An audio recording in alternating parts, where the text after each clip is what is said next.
Testing. I'd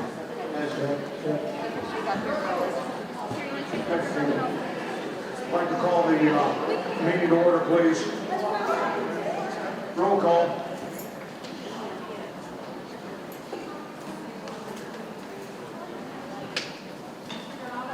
Here. Here. Here. Here. Here. Here. We stand for a moment of silence and pledge allegiance.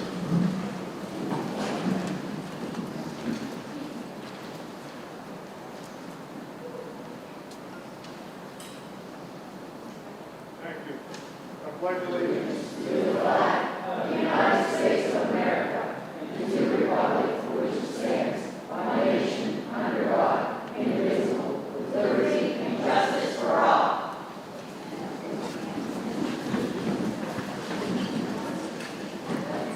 This evening, we are in executive session from 6 p.m. to approximately 7 p.m.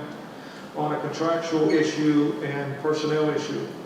For those of you who weren't here Monday night, we were in executive session from 6:30 to 8:30 on personnel and litigation. With that, do I have a motion for approval of the minutes of the previous meeting of August 23rd, August 25th of 2021? Second. Motion and second, all in favor? Aye. Opposed? Motion carried. Do I have a motion for approval of the treasurer's report? Motion and second, all in favor? Aye. Opposed? Motion carried. Do I have a motion for approval of the payment of the general and federal fund bills? Second. Motion and second, all in favor? Aye. Opposed? Motion carried. Do I have a motion for approval of the payment of the capital reserve fund bills? So moved. Motion and second, all in favor? Aye. Opposed? Motion carried. Do I have a motion for approval of the payment of the cafeteria fund bills? So moved. Motion and second, all in favor? Aye. Opposed? Motion carried. Before we get started on public comment tonight, we have several individuals to speak tonight. I want to remind everybody you have 3 minutes to speak. When you get close to your 3 minutes, I'll ask you to kindly conclude your comments. If there's something that you don't get covered and you have written material, you can turn it into the board secretary. The board secretary will make sure the board members get it. Just to give you a little background, a couple of months ago, back in the summer, this board voted to make masking optional in the school district. Since then, the state has come around and said masking will be mandatory. There was nothing we could do about it. It's a requirement from the state. Once that mandate is lifted, we will go back to what our current plan is, which is masking is optional. I would like to remind everybody tonight to please be courteous. We know it's an emotional topic. We don't want anybody screaming from the audience. If you've signed in, you'll be allowed to come up and speak for 3 minutes. Before we continue, our solicitor, Mr. Witt, would like to say a few words. Good evening, everybody. Just once again, thank you for the board president for providing that background information. It is important and really crucial that everybody understand the action that's listed for the masking order on the agenda this evening. Like the board president pointed out, it was the will of the school board earlier this summer not to have a masking mandate, not to require it of everybody here in the district. Subsequent to that board action, however, the Pennsylvania Department of Health issued its order that made it a requirement for all school entities in Pennsylvania. With that being the case, it's an order that's a valid legal order that we have to follow, and I understand there's some dispute and some question about that, and that would ultimately be for a court to decide. But neither here nor there, we are bound by the order, so the action on the agenda this evening that the board will be voting on is not to create a mask mandate. It is exclusively to implement the mask mandate that will require and followed by the state. And want to make that very clear. Once again, it is not the will of the board. They are acting in accordance with what they're being mandated and required to do by the state in accordance with that Department of Health order. The forms and the items that the board will be voting on are intended to provide an accommodative process that will enable exemptions to be processed in accordance with that order and as efficaciously as possible. But once again, keep in mind that that is not something that the school district, and particularly the school board here, is creating. It's once again just purely implementing and effectuating what they're required to do under that state order. So I just wanted to clarify that right at the outset because I know lots of varying opinions, and it affects a lot of people in my own family, my own friends included, that live and work and go to school here in the district. So I understand where everybody's at. And once again, just echo the sentiments of everyone being civil and respectful of everybody else. So, thank you. Solicitor or Superintendent Bradley, so do you have any comment to make? Thank you, President Maddox. Thanks, Mr. Witt. I do want to thank everyone, and I appreciate you guys coming to the meeting. We get this kind of outpouring of individuals that are concerned. It shows you care and you love your children, and we realize that. As a father of 5 that are in school right now, I have a kindergartner right through a sophomore. I know when they come home and I talk to them about their day, I get the same input that you get as parents and loved ones. I get the same, kind of concern from those same faces. We as a school district are complying with an order. We're not making the order. We may not even agree with the order. We are only complying with the order as we are mandated to do. And I just wanted to clarify some information we received since we've been required to move from a parent request to now a doctor request for any exceptions or accommodations. This is a legal order under the Disease and Prevention Control Law. School entities are expected to enforce the order as they do other state laws. School officials who fail to adhere to the order could lose the protection of sovereign immunity and may personally face lawsuits from those who may be affected by an official's attempt to ignore the order. Failing to implement the order or follow the control measures may expose individuals to personal liability under PA Code 42 relating to willful misconduct. So that would include any of the teachers that we care about, any of the principals, any of the board members. Anyone that fails to implement it could be held personally liable. So, I mean, part of our reason, part of our rationale is that we don't have a choice.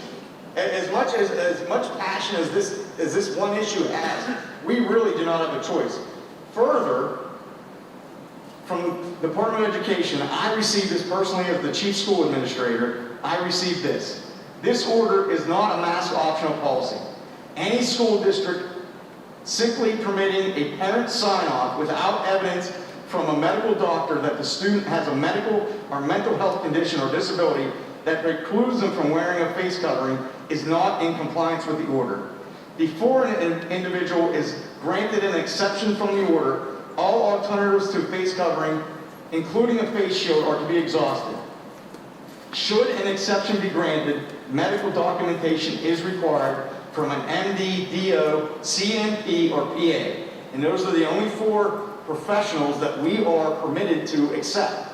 We've reviewed this legally, and we've also reviewed this with our school doctor. Our school doctor's input was MD, DO, CNP, and PA. The last bit of information I'll share with everybody, because we do want to hear your comments.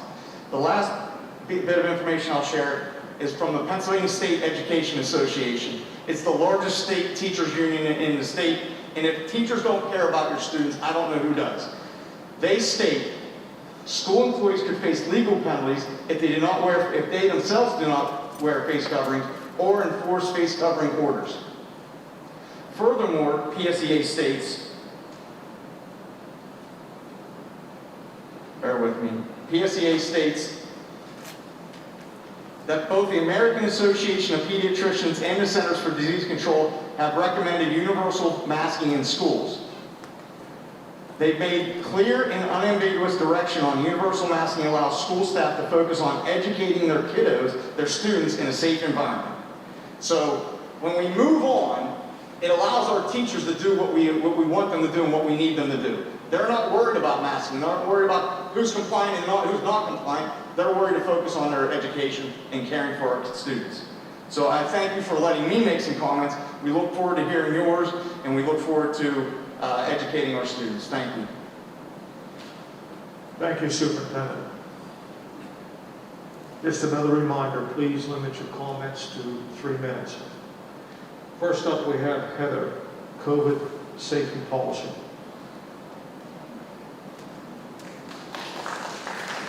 Hi guys. Okay, well, I'm going to limit mine because I didn't know I had 3 minutes, but I'm Heather Niederhexer. I have 2 kids in the Connersville area school district, an 11th grader who's at VOTEC full-time and a 6th grader who's in the middle school.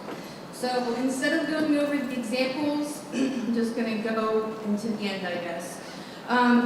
You are the Connersville area school district board members. You are here for our children and to listen to us. You were voted on this board by us, and you have failed these kids this school year. And we're only in the first 9 weeks of school. You guys want to focus, all you guys want to focus on is a mask mandate. The masks are not working because your safety protocol is a joke and it's failing.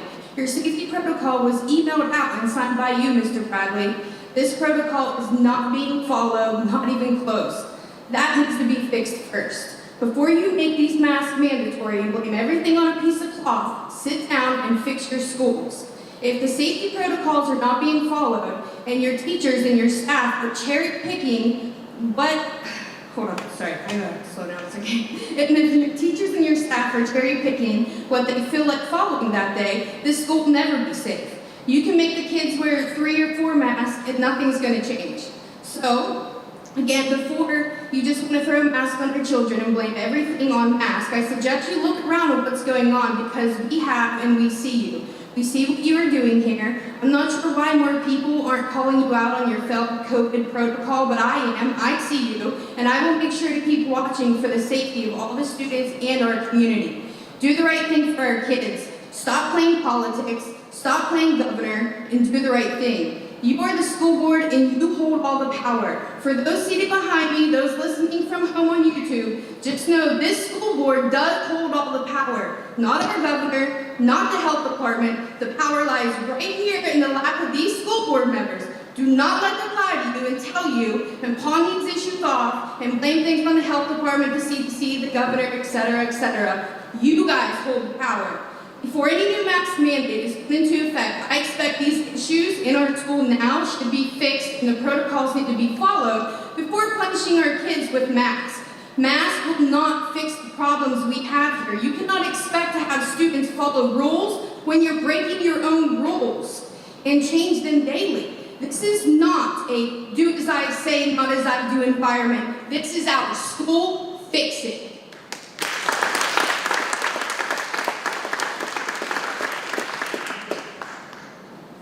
Thank you. Next, we have Holly Greenwald.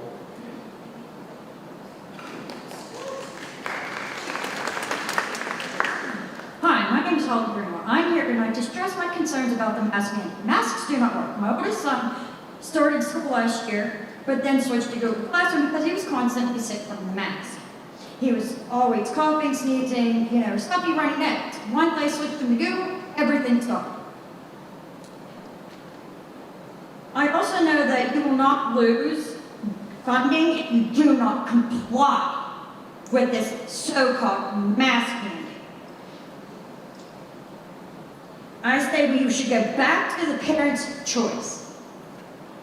If your child wants to wear a mask, let them wear a mask. If they don't, don't. I firmly believe you should look into the lawsuit against the mask mandate because it's unconstitutional, like Penfield Area School District is. Its mask mandate is unconstitutional and it's also criminal. It goes against our rights from our founding fathers. Not only that, but it goes against my religion and how many other parents and students' religion. In my religion, we do not believe in covering our faces. If you're so worried about being sued because the student comes down with COVID, why not have us parents sign a waiver that the district will not be held liable? Or how about us parents come up with a waiver that you guys will be held reliable? or the students that do get sick from wearing masks all the time.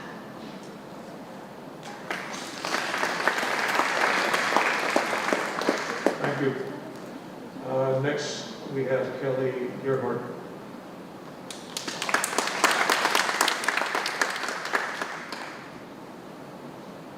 Good evening. I'm going to skip the mask part since you did your little spiel about that. However, there are local districts who are jumping on the bandwagon and filing lawsuits. So it's hard for us to believe that there is no way out of this and that you must comply because other districts are not. Let's talk about the $14 million in ESSER funds received. Did you hire any additional teachers to assist in getting our kids back on track and up to grade level? The answer is no. My child sits in a room of 31 students, in groups, I might add. Obviously, you weren't worried about COVID when you decided not to hire an additional teacher for the 60-plus fifth graders at Springfield CNP. They're sitting in groups because 31 desks will not fit in the classroom in rows. They will not fit. I don't really want to hear about a teacher shortage or lack of teachers in the district. You did not do your part to prevent that, even though you knew how this year was going to go. My middle schoolers sat in the auditorium for 8 classes last week. 5 of 8, because there are no teachers. Are you comfortable with that? Do you really think they're learning?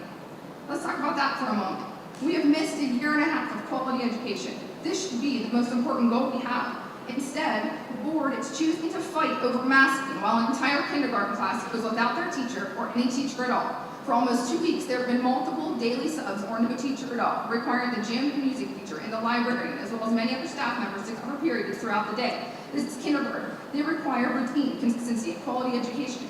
Who is writing the lesson plans? What is even being taught in the classroom? This is absolutely ridiculous that this is happening. You are failing our kids. You have made it abundantly clear that you have no plan B. It's 5 days a week and no virtual learning. Yet in the community reminder sent out on 9/14, you give information on Schoology, acting as though this is a valid form of education when it is clearly not being used. Some teachers have not even been trained on it. You also state in bold, underline, print, everyone wear a mask and get vaccinated so we can stay in school 5 days a week. You go on to state that a student is not considered a close contact if both students correctly and consistently wear masks. That is false. Does every student eat lunch by themselves, read or 6 feet apart, and sit so they are not facing each other? No, absolutely not. Your statement leads people to believe that lunch does not count, and it most certainly does, as kids are being sent home in quarantine due to a lunch-only contact. COVID is not going away. Stop shoving masks and vaccines down our throat. Do your job and provide quality education to our kids. Stay in your lane. You've had a full year to get it together, and you did not. You are failing our kids. We are already so far behind with lost learning, and now you've made it impossible to stay on track and not fall behind with quarantine. What is going to happen when we have to close and go to virtual? If it's not if that happens, it's when. I can tell you, it will be a repeat of the first 3 months of the pandemic mixed with last year's joke of a school year. You are failing our kids. The responsibility lies on you for not doing your job and having a plan in place.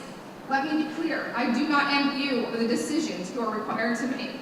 I don't want that job, but you did. You ran for this office and were elected by the people to do what is best for our children, not make decisions based on money. Some of you have been on this board for decades. You clearly want this job. Can you work please for conclude? us. Do your job or resign. Thank you.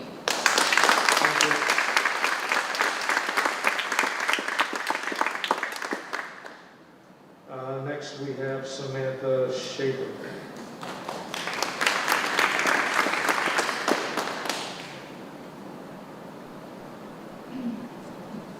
Good evening, I'm Samantha Schaefer. I am here to speak on behalf of my daughter and her classmates. As parents, grandparents, and guardians of her class, we have come together to express our concerns to the board that our children are not getting the proper education from the district. There's no routine, no plans, no consistency in the classroom, and no quality learning happening. These are kindergartners. This is the base year for their education, and our children are currently on week 2 without a teacher, their assigned teacher, not even given a temporary substitute. The teacher that they met at kinder camp and had as their educator for the first week and a half of school has been removed from the class. In the first week, they got into a routine and started building a great bond with their teacher. And we're learning as children should. What have they been learning for the last 2 weeks? Nothing. It's basically been like daycare without a consistent educator. Instead, they've been bouncing other teachers and staff in and out of the classroom all day, every hour or so. Some staff filling in is the gym teacher or music teacher, librarian, guidance counselor, and principal. Are these staff members even qualified to teach these kindergartners? But then again, there's no teaching happening anyway, so I guess it doesn't matter. Who's there, right? Wrong. We pay school taxes for our children to get the proper education they deserve. Our children aren't currently getting an education in kindergarten. They miss their teacher and they ask for her to return. Parents don't care if she has a mask on or not. We want her back in the classroom. Next, I'd like to touch on the religious exemption. Because I am a Christian, that's what I want to do.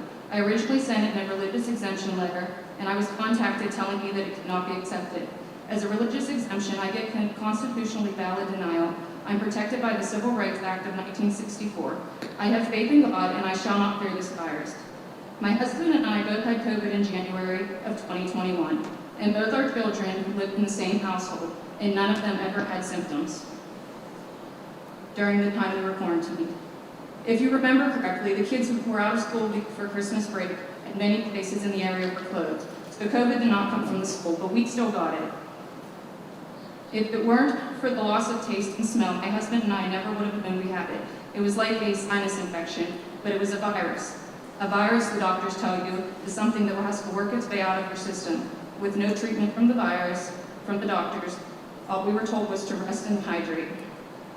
If you have faith in masks and believe that they work, then you have every right to wear one. That's your choice. I don't believe the masks are doing anything good for our children, but my faith lies with the Lord and in the Bible, and we choose not to wear them. I believe that our body is a temple of the Holy Spirit and that I am called to honor God and how I care for my body. I believe that each person is created in the image of God. I also believe people are rational beings and that these relationships mirror the relationship between God, Jesus Christ, and the Holy Spirit. As for me and my house, we will serve the Lord.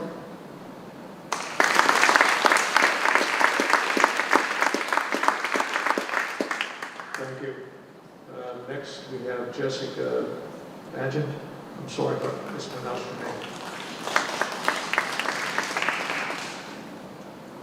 Good evening. I'm here tonight as a concerned and frustrated parent. I'm asking that you will reconsider voting on a required medical exemption to the current mask mandate. With the current mandate, there is nowhere stating that a medical exemption has to be required by a school district. Parental choice is again being thrown out the window. None of you sitting on this board were elected to be medical advisors for our children. Do you know that it's required for religious exemptions to be considered? Yet I guarantee there is no vote or talk of that. This is all stated in the mandate. The school entity should not violate other laws, including state and federal anti-discrimination laws. Under the Civil Rights Act of 1964, you cannot discriminate against religion.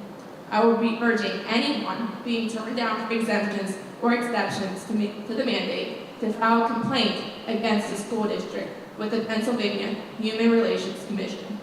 We also have reason to file complaints when our child is quarantined. They are being quarantined with little to no plan for educational instruction. Why is there still no plan in place of what is required to be provided for a student? My one son was just quarantined last week. I had to do the legwork to get the materials and do the instruction for the week. Anyone thinking that masking is a good idea should be required to do what these kids may soon be required to do. Mask for hours while trying to focus on learning.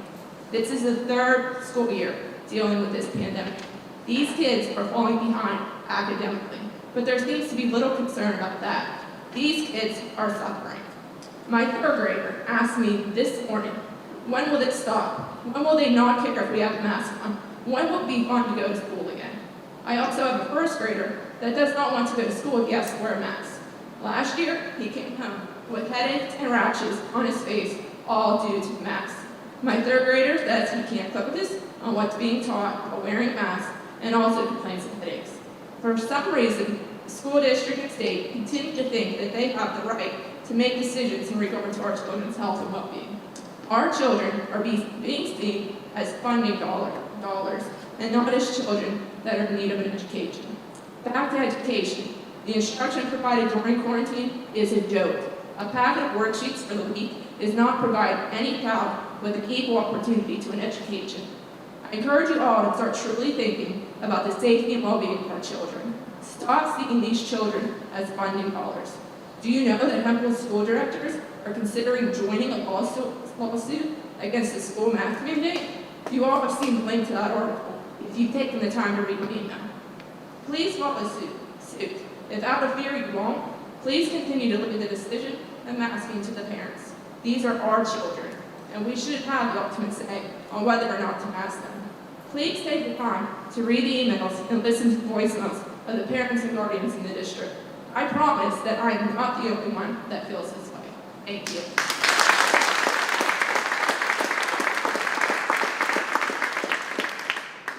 Thank you. Next we have Lindsay Barnhart.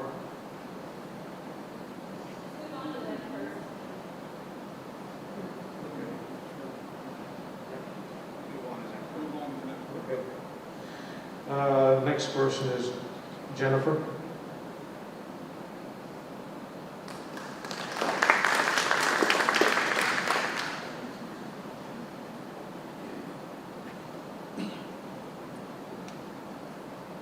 Well, this evening, I would like to tell you who I am. I'm Jennifer Christenswick. I have 2 children in the Collinsville Area School District. I am a parent. To you, I'm just an annoying voice you seem to be trying hard to ignore. To you, I'm just a person you have to hear at meetings. To my children, I am their voice. I am their protector. I share their joys, and I'm there with them through the difficult and the scary times. I am the one to wipe the tears away, wipe their noses when they're sick. I am their protector. Like a mother bear protecting her cubs from feeling threatened, you are endangering my children and my rights as a parent. As a well-educated person of science, I believe that the continuous wearing of masks is doing nothing more than killing the immune system of each child.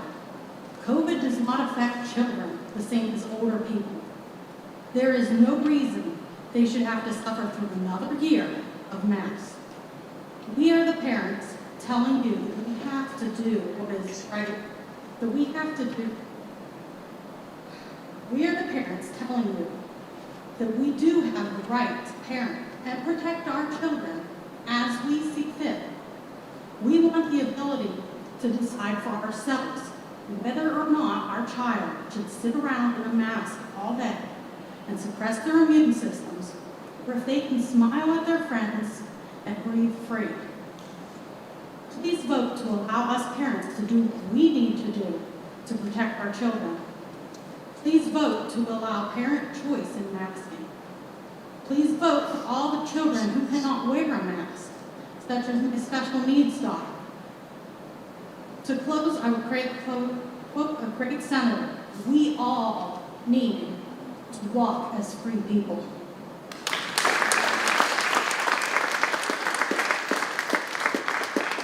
Thank you.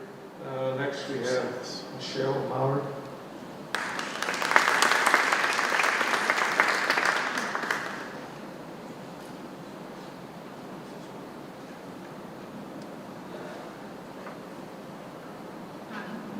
First, I'd like to thank the school board members that have consistently voted to make masks optional.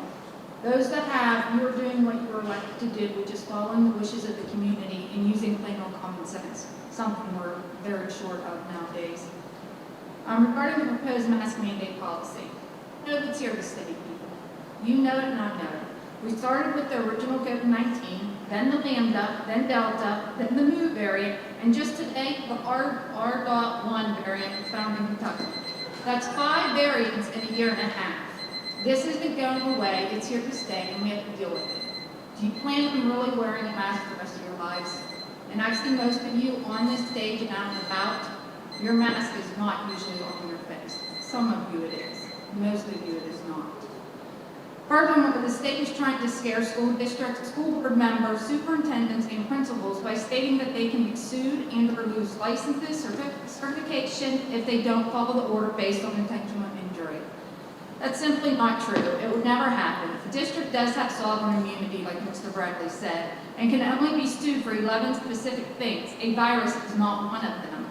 The Department of Health doesn't have jurisdiction over school board, so they can't enforce this mandate. And it is a mandate, not a law. There's also a very specific list that details reasons to lose your license or certification. Failing to follow a Department of Health is not one of them, nor is one of them following a school board approved policy.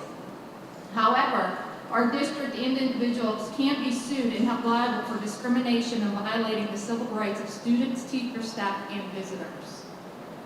In the order, you do have an out.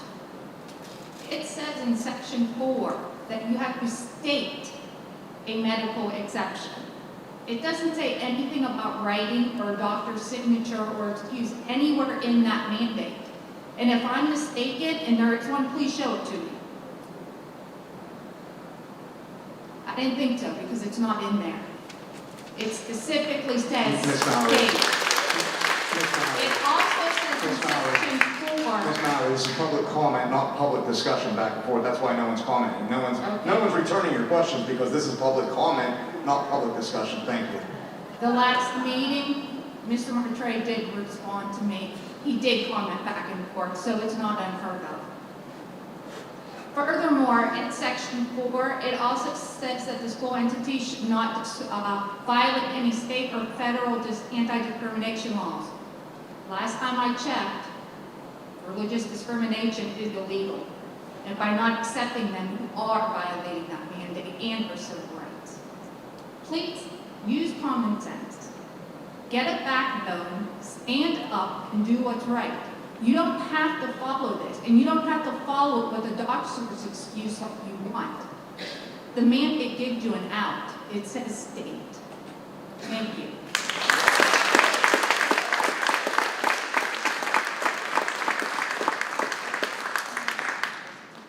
Thank you. Next we have Leanne Triggs on the band booster trip.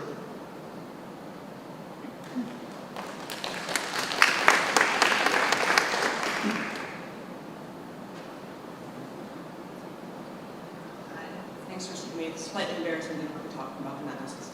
But President of the Boosters, we just want to thank you for considering our proposed trip to Florida this year.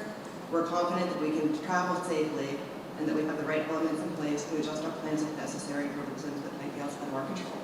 So again, we just want to thank you for your consideration today. Thank you.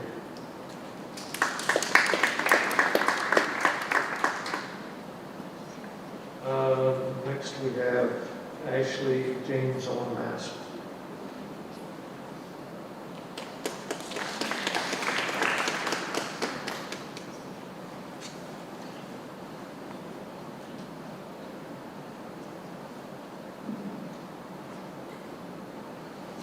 Hello, my name is Ashley James, and I'm a parent of a fourth grader. I think we can all agree one thing, and that is our children deserve better. They deserve an environment in which they can learn and excel, not one where you are implanting fear, anxiety, and social phobias. With that being said, wearing a mask should be optional to the discretion of the parents and their own child. It has been well documented that masks cause more harm than good, not only physically, but mentally. Masks are ineffective and in many ways harmful. It's a myth that masks prevent viruses from spreading. The overall evidence is clear. Standard cloth and surgical masks offer next to no protection against viral side particles.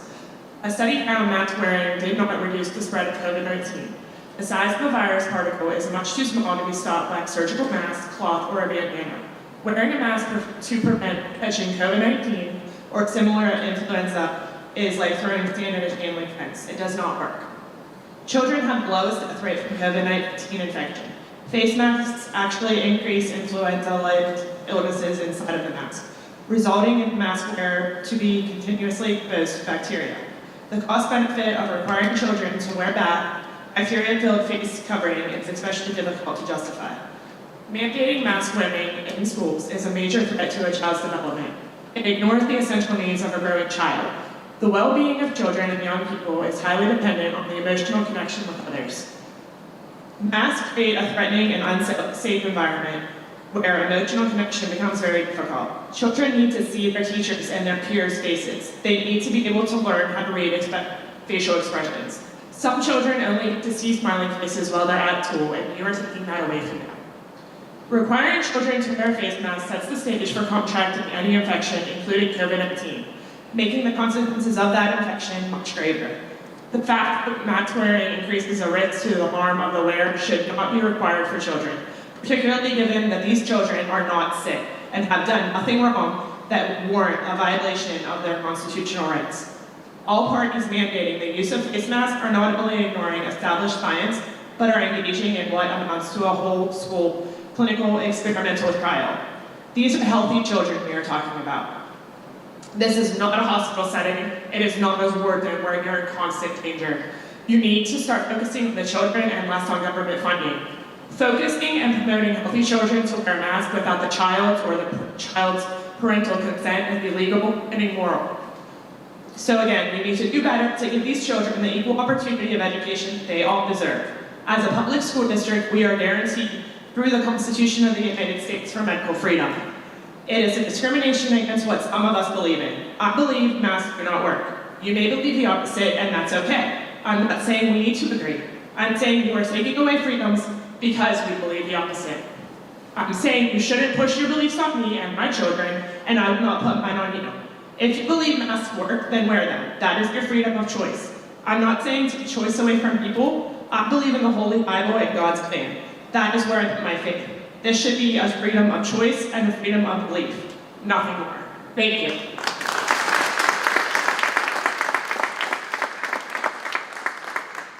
Thank you. Next we have Laney Coleman.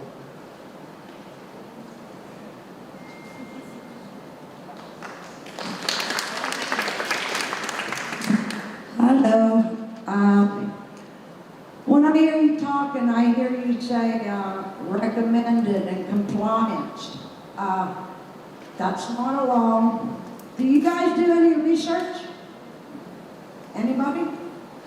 Or you just do what's recommended and comply? Where's the fight? Fight for our kids. You know, everybody should know, masks do not work for a virus. The PCR testing was admittedly set too high. You can't distinguish between the COVID, flu, common cold, and the flu cases of flu season 2019 to 2020 were 38 million. 2020 to 2021, 1,822. Do some research, please. The cases were inflated, the deaths were inflated. Adults are on to them, so now they're coming after our kids. As of September 14th, there's over 1.3 million school-age children in Pennsylvania. Between the ages of 0 and 19, there were 16 deaths out of 1.3 million school-age kids. That is 1 in 204,412, or 0.0000489%. And they don't tell you if any of those 16 kids have comorbidities of any kind. So, do you have the data for Connellsville School District COVID cases? Anybody have the data? How many cases? How many hospitalizations? Any deaths?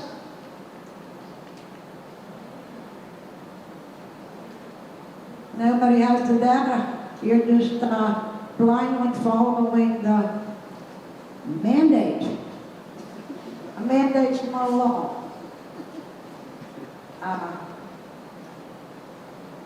From what I can come up with, out of 4,600 students and staff for the 2020-2021 school year, there were 42 total cases. And in the beginning of 2021, you stopped reporting if it was a student or a staff. Why is that? You just put student or staff, not whether it was a student. Are you trying to find, like, not say how many students? We'd like to know how many kids you're counting, but we're just getting the information of a student or staff member has tested positive. Can you please conclude your remarks, please? Pardon? Could you please conclude? Why is that? Your 3 minutes are up now. I don't think so. Amanda Leone results in a citation. Ma'am, your 3 minutes are up, please. Screw you. Thank you.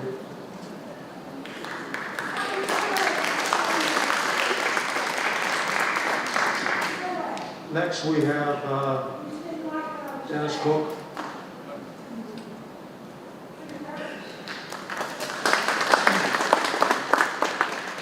Board members for allowing me to have a platform to air my grievance.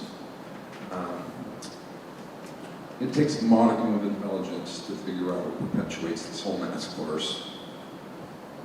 I am but an average person. My children are very intelligent, and they see right through it all. This all has to do with this, and we all know it. If you don't comply with this, you don't get the funding that you need. You do not mask the healthy. You do not. The average age morbidity in this state is 79 years old. I'm a healthy man. I had a heart attack in February while I had COVID. My whole family had it and went throughout the household. I will not mask my children or vaccine my children against this illness. They need to build natural immunities. They need to be subject to all these viruses. By masking them, you're making their immune responses weak. And you can say all you want that there's nothing you can do. But if you comply, what's the next move? We're going to be in mask next year because of some fake variant. And you know that these illnesses metamorphosize through vaccine and medication. We have antibiotics that are completely ineffective towards illnesses we had 10 years ago. It's because we believe, I don't even know what the belief is anymore, truthfully. It's a farce, total farce.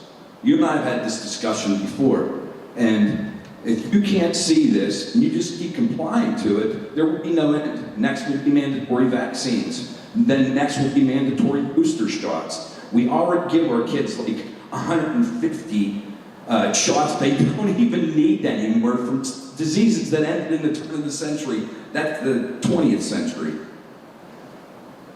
I'll say this in ending. If you can sign a paper telling me that by my children putting on a mask in school will not affect them in any way healthy, and if it does, you are responsible, then I'll sign whatever waiver you want.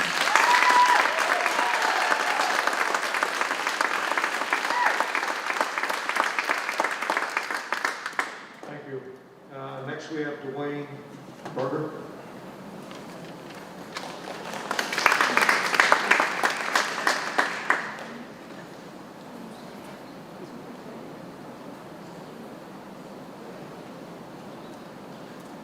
There can be no keener revelation of society's soul than the way in which it treats its children. That's a quote from Nelson Mandela.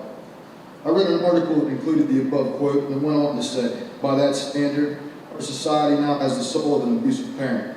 The pandemic has turned American adults, or at least the ones who make the rules, into selfish neurotics who have been punishing innocent children for over a year and still can't restrain themselves. My son is currently a third grade student in West Crawford Elementary. I'm not sure where to start and could go on and on about the current state of things, so I'll start with the fact that the pandemic first started. We followed the guidelines through the first year. We followed these guidelines because we weren't sure about the virus and the dangers it could pose.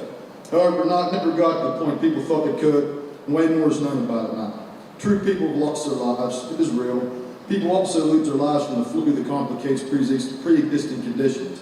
It also affects the elderly. I get all of that, but anyone with common sense doesn't go around at-risk people if they are sick. Common sense. At this point, we can go to Walmart and have the choice to wear a mask. Some wear them, some don't. That is their choice. The school year started out with it being a choice for our children. Then our governor decided to make masks mandatory in schools, and things changed all of a sudden. Mandatory in schools, but not anywhere else. Maybe because adults are waking up and can't be controlled? Just a thought. So let's control the children. After the governor's declaration, you need an exempt form signed. All right, whatever it takes. Now you're voting on requiring a doctor's excuse. That's all well and good, but at this point, most doctors are not going to sign that because it can pose a risk to their livelihood. So here we are. The children of our future will suffer. What changed? I'm willing to bet it has something to do with money. Everything is money, the root of all evil. This virus and its narrative will go on and on indefinitely, and the recommendations will continue to come from those who are compromised by big pharma and big tech and other corporations that pay big money. Our kids are so behind already academically, but also developmentally and socially because it's awful hard to learn or to interact by seeing facial expressions. My son's not been this anxious over school since he started kindergarten, and thank God he has a teacher. He has not, it would be a lot worse.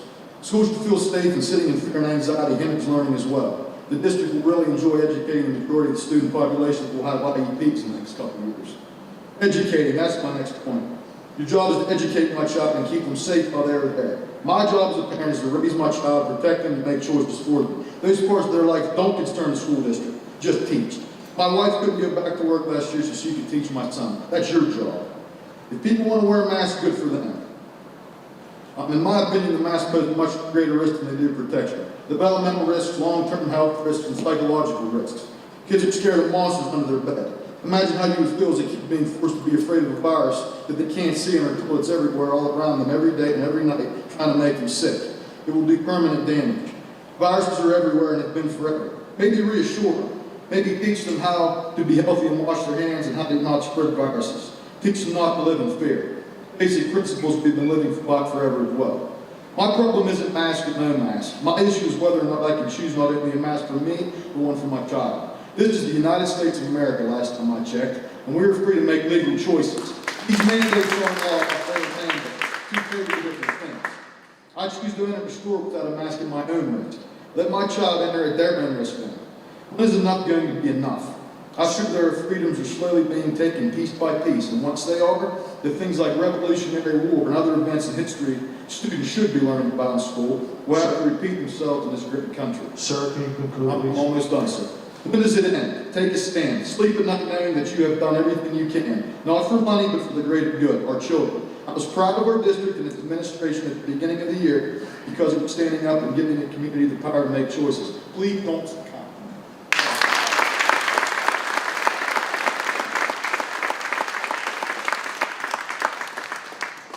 Thank you. Next we have Brett. Manning.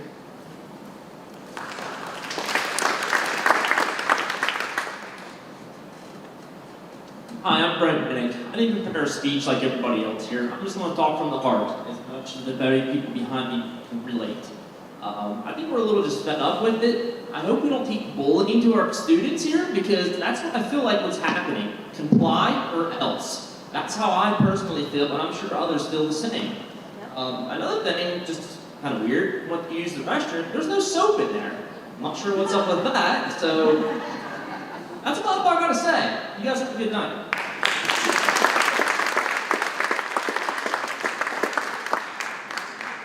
Thank you. And next we have Brittany Mason.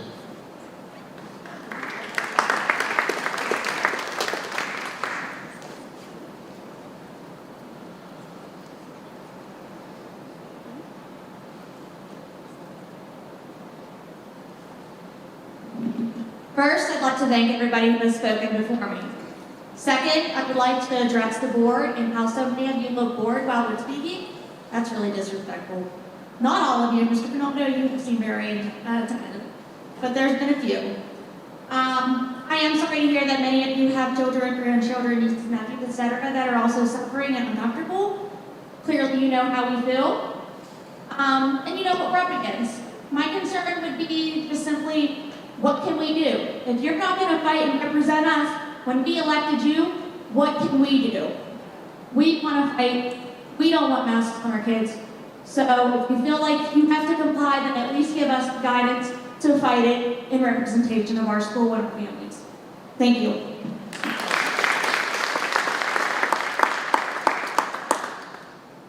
Thank you. I believe that concludes the public comment on agenda items. You have to sign in. If you want to sign in, I'll let you speak.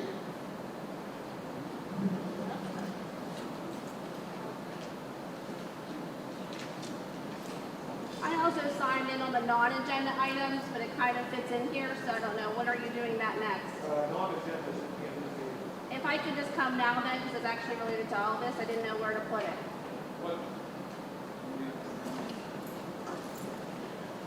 Carla White. You want to speak on virtual? Quarantine is what it's about.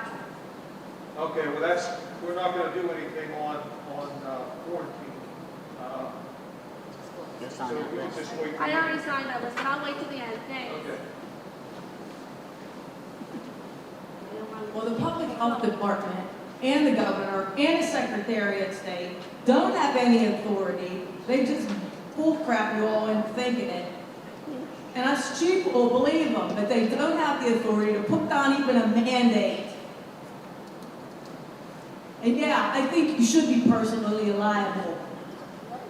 Yeah, I think everybody should be personally liable and stand up and fight this en masse. This school district needs to do what we people want. We gotta fight this and not be complying. All the arguments were perfect. You can't do what the evil deep state wants you to do. And there's no evidence that we are contagious to one another. It's on the CDC website. I gave you papers up there that prove it. There were experiments done after the Spanish flu where people were coughed on by the people that had the flu. They made them spit up sputum. They injected healthy people with sputum, blood, coughed on healthy people. Nobody got sick. What got them sick was the vaccine. The guys in World War I were given 15 to 25 vaccines, and that's what caused the Spanish flu. Look at it on the CDC website. There was a video, people write this down, and I have handouts, but I don't have enough. It's on BitChute. It's called Viruses and Sickness, the Evidence. Viruses and Sickness, the Evidence on BitChute. And it has links to it. It's on the Wake the Sheeple channel. Wake the Sheeple. Yeah. Watch that. It's 23 minutes is the short version. It says lie right on it with that COVID stupid round circle with the points on it. You can't mix it. So this year should not contain pointless regulation pertaining to a so-called virus that does not affect children in any significant manner. The cure rate for a 70-year-old is 99.4%, for heaven's sakes. So that's evidence in the mentioned video proves that masking is unnecessary and unhealthy by providing a warm, moist environment for pathogens to grow. If masks work, then why the 6-foot distancing? If the 6-foot distance works, then why the mask? It's pure BS. Medical tyranny is the means to control us. It's the most effective, and the reason that communists decided to use medical tyranny over other forms of tyranny is because it's silent, it's stealth, it causes great fear, and causes a hyper-reliance on authority. It also distracts people away from the real enemy. Our mutual enemy is the tyrannical overlords who want to divide and conquer both groups, the masked versus the unmasked, the vaccinated versus the unvaccinated. Get fired up over the tyranny here in this room if this vote goes south. You board members are elected to do what the taxpayers of this district want. If you vote for the masking, you clearly are not listening to we the people. The parents who didn't show up that are for masking must not really care and have no voice here, do they? Can you please conclude your remarks? If this masking doesn't stop tonight on this vote, then all of you who can't should take your children out of school and enroll them in an outside cyber school. Tell 2 friends. This will hit this district where it hurts. Everyone will spending per each child not enrolled. And I just wonder, deep state players out there don't mold people and put them into positions like university presidents, superintendents, principals, the people that can control the school boards. Maybe 1-year term limit should apply to school boards. Maybe anyone on this board that has voted for this masking in the past needs replaced.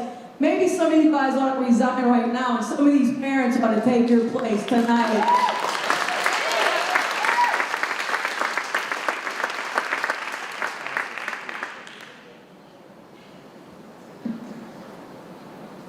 Thank you. Next we have Kristen Lobsnyder. Good evening. Can everyone hear me? So I just want to speak on the masks. When are we going to try to make it make sense? United Kingdom, UK, they haven't masked their children at all. They've done fine. It doesn't make any sense to mask our children. My son has a learning disability, dyslexia, and ADHD. He also has a stutter.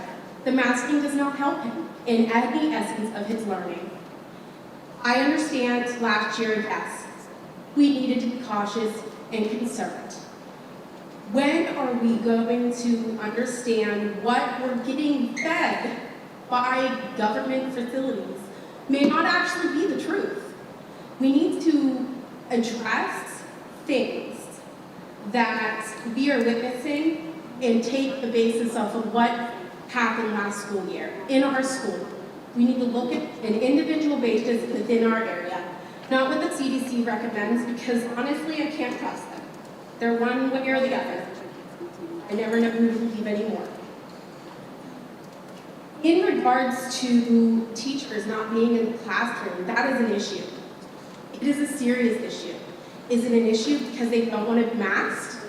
Then we as parents are asking you to be our representation and going to the government, higher than yourselves, and letting them know this is not what our area wants. This is not what our school district wants. This is what they would like to see. We need to join any lawsuit that we can. I understand some parents want their children to wear a mask. That is their right as a United States citizen. But it doesn't give them the right to dictate and make my child suffer with his learning disabilities because they are fearful of the virus. I send my kids to school, 2 daughters with asthma, every single school year, had a little boy spit on them when they were in elementary school.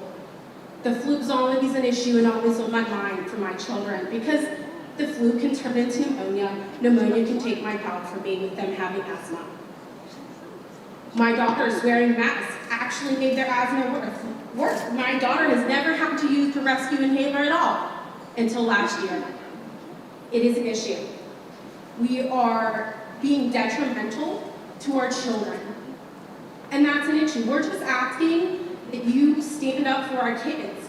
We elect you, and you obviously want to be here to be that person to stand up for our children and make these choices for them. We're asking you to listen to us as parents and help us express our concerns and make it to where our children aren't being put at a disadvantage.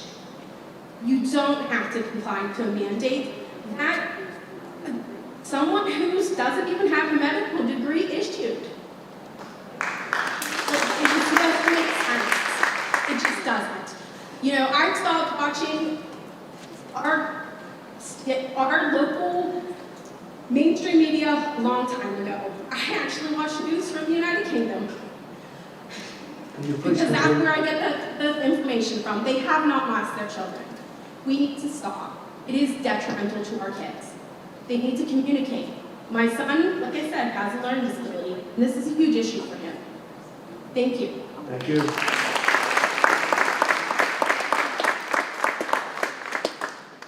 And that ends our public comment for agenda items. Moving to athletics, Mr. Monjo.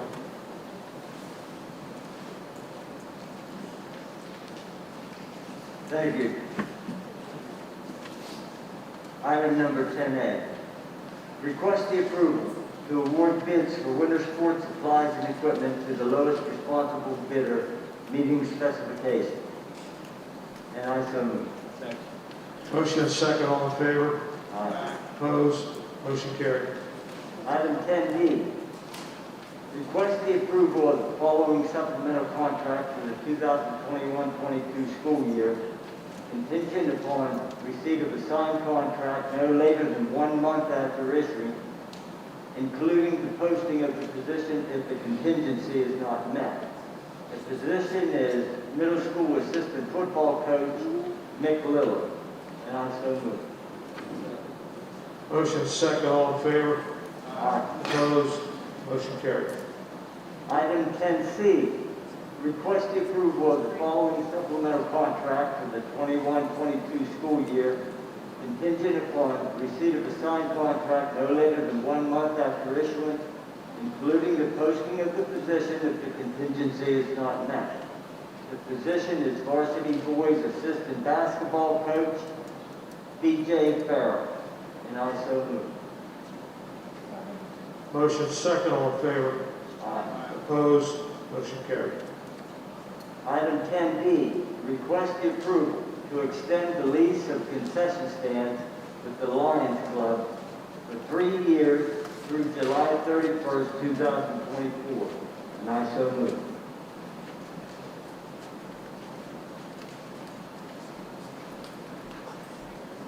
We have no second on that?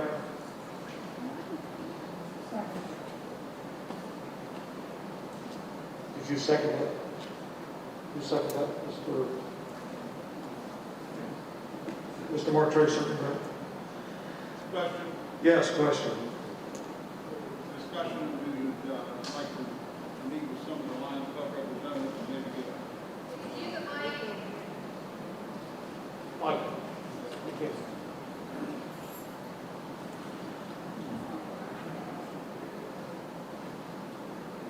we had a discussion about maybe meeting with some of the representatives from the Lions Club to give us a thing like Mr. Pushkar used to do when he was here, and we can go ahead and we have no problem with it at all. We'd just like to see that. Would you like it tabled until next month? Yeah. Yes, can we do that, Mr. Mondo? Yes, I can, well, we did we have a second? Yes, we have a motion, a second. Solicitor, do we have to vote it now the way it is, or we change this motion to a... So if both of the individual who made the motion and then seconded the motion are both agreeable to withdrawing the motion, then the board would not be required to vote on that. So I didn't catch who seconded the motion. Mr. Martre seconded. He'll withdraw his second. So then we'll table this to the next meeting. And since we're tabling that, that's all we have. Okay, thank you. Staying with you in Buildings and Grounds. Thank you. Item 11A. I read these on Monday. There are 20 requests for facilities utilization. And if nobody has any questions or problems with the 20 that were read on Monday, I'd like to spread that on the agenda. I'll second. We have a motion and a second to spread these 20 items on the agenda as presented. We have a motion and a second. All in favor? Opposed? Motion carried. Mr. President? Yes. Just a point of order on number 17. The group charges for the Veterans Relay Run is the maximum amount. We've been contacted by members that may be willing to donate their services as far as security and perhaps even custodial donations, and we will communicate that to the requesting organization as well, and that would be the maximum amount that was agreed upon between the Veterans Relay Run and the district. Thank you. Thank you for that clarification. Item number 11B. Request the approval to donate surplus equipment and supplies not sold at auction to the Carnesville Community Ministries, American Architectural Salvage, and I so move. Motion is second. All in favor? Opposed? Motion carried. Item 11C. Request the approval of the following addition to the custodial substitute list for the 2021-22 school year. And the name is Ronald Hall, and I so move. Motion is second. All in favor? Aye. Opposed? Motion carried. Item 11D.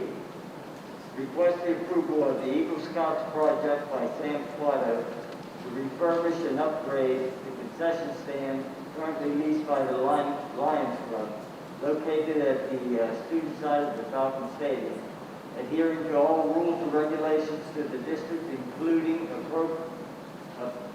appropriately clearance volunteers at no cost to the school district, and I so move. Motion second, all in favor? Opposed? Motion carried. Mr. Martre, do you have anything? Mr. Kirsch? That's all we have, sir. Thank you. Moving to Carnegie Free Library, Mr. Horstman. Thank you, Mr. O'Malley. I have nothing. Mr. Lake? Nothing, thank you. Mr. Panzelli? Nothing, thank you. We have nothing, thank you. Thank you. Collinsville Career and Technical Center, Mr. Lake. Thank you, Mr. O'Malley. Request approval for the Occupational Advisory Committee list for the 2021-2022 school year, and I so move. Second. Motion second, all in favor? Aye. Opposed? Motion carried. Request approval for Eric DeChana, guidance counselor, to attend the Pennsylvania Association of Career and Technical Administrators, HACTA, fall workshop for counselors, Penn Stater Hotel and Conference Center, State College, PA, October the 21st and October the 22nd, 2022, at an approximate cost of $530 for registration, lodging, meals, and travel, with all costs to be paid from the Perkins Grant. This will be paid under the Purchase, Professional, and Technical Services Staff Support Services line. Item with the remaining balance of $1,470. And before I so move, is that for next year or should that be 2021? 21? We'll make a note of that, 2021, and I so move. Second. Motion second, all in favor? Opposed? Motion carried. Mr. Martucci, you have anything? No, sir. Mr. Mongiel? Nothing, thank Mr. James? Welcome back. Yeah, thank you, Mr. Lake. On behalf of the district, I want to congratulate Chef Rosensteel, who will be donating meals, lunches with his culinary arts students. Will be donating lunches to the IU Superintendent's Group in either November or December, yet to be decided. So what will happen is Chef Rosensteel and his students will take the orders from the Superintendent's Council. They'll actually prepare the meals.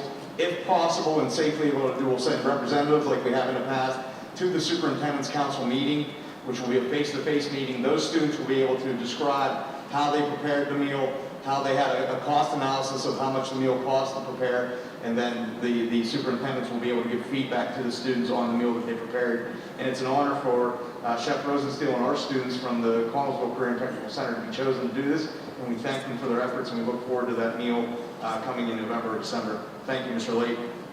That's all we have, Mr. O'Malley. Thank you. Thank you. Moving to curriculum, Mr. Ronaldo. Thank you, Mr. O'Malley. Under travel, according to the policy 431, request approval of the following professional employee travel. Shel Zurtek and Melissa Farwell, teachers, to attend the PEIS Team Initiate Problem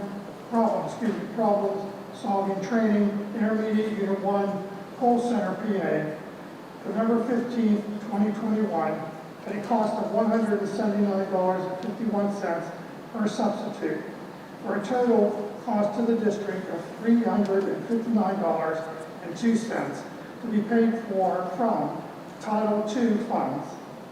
And I so move. Motion second, all in favor? Aye. Opposed? Motion carried. Request approval for the following professional employee travel. Amy Witt and Sarah Hope, staff, to attend the training on Jocelyn Yearbook, Comfort Inn, Wilkins Township, September 23rd, 2021, at a cost of $179.51 for one substitute to be paid for out of the Title II funds, and I so move. Second. Motion second, all in favor? Aye. Opposed? Motion carried. 14B, online textbook purchase. Request approval to purchase a one-year subscription to U.S. History online textbooks and teacher edition for the Collinsville Area Middle School at a cost of $8,004 to be paid for by the Continuance of Education A-TSI grant. And before I move that, I have one question that I wanted to ask on Monday and it just went right by me. How many seats does that entitle us to? 400 seats? Thank you. I so move. Second. Motion is second, all in favor? Aye. Opposed? Motion carried. There was a curriculum meeting held on September 14th at 6 p.m. Mr. Martray, anything further? Dr. King? That's all we have, Mr. O'Malley. Thank you. Thank you. Mr. Panzella, Cider. I have nothing, Mr. Carson. I have nothing, thank you. Mr. Knoll. I have nothing, thank you. Mr. President. Nothing, thank you. Nothing, thank you. Thank you. Federal programs, Mr. Marquez. Thank you, Mr. O'Malley. Request approval of the 2021-22 Title I non-designated school-wide plans for Woolston Township Elementary, Dunbar Township Elementary, Springfield Clifford N. Fritz Elementary, and West Crawford Elementary in accordance with federal Title I program guidelines, and I so move.